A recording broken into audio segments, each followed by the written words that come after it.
Another round of damning anti-Trump FBI text messages have been released, and they show that the FBI's bias affected the Russia witch hunt. From BizPakeReview.com, disturbing internal FBI communications show damning evidence of political bias that may have affected the Russian collusion probe. Memos the Justice Department has received show FBI counterintelligence agent Peter Strzok and his team pressing to keep the hurry the F up pressure on in an attempt to expedite an investigation.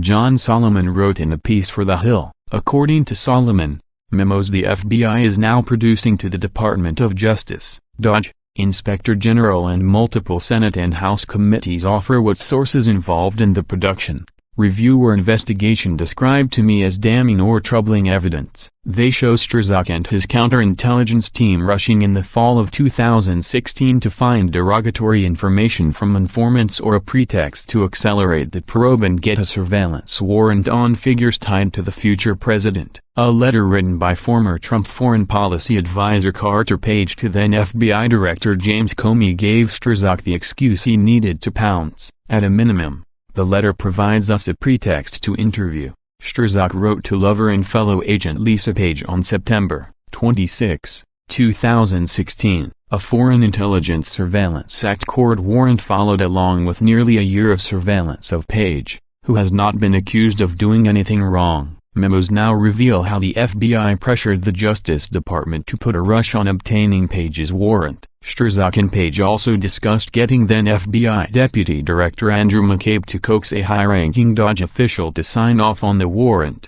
Solomon wrote, at a minimum, that keeps the hurry the F up pressure on him. Strzok wrote in an email to Page on October 14, 2016, just weeks before Election Day.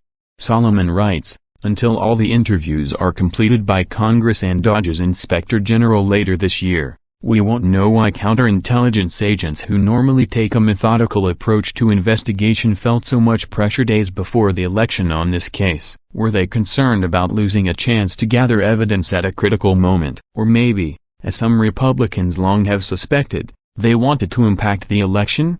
The Page warrant was finally obtained in October, and, even after Trump's win in November, FBI agents kept up the drumbeat trying to find negative information about someone who worked for the president-elect. More revelations are certain to occur as Congress reviews documents, Solomon noted in The Hill, adding that now, irrefutable proof exists that agents sought to create pressure to get derogatory information and a pretext to interview people close to a future president they didn't like. Clear evidence also exists that an investigation into still unproven collusion between a foreign power and a U.S. presidential candidate was driven less by secret information from Moscow and more by politically tainted media leaks, Solomon noted, and that means the dots between expressions of political bias and official actions just got a little more connected, he concluded.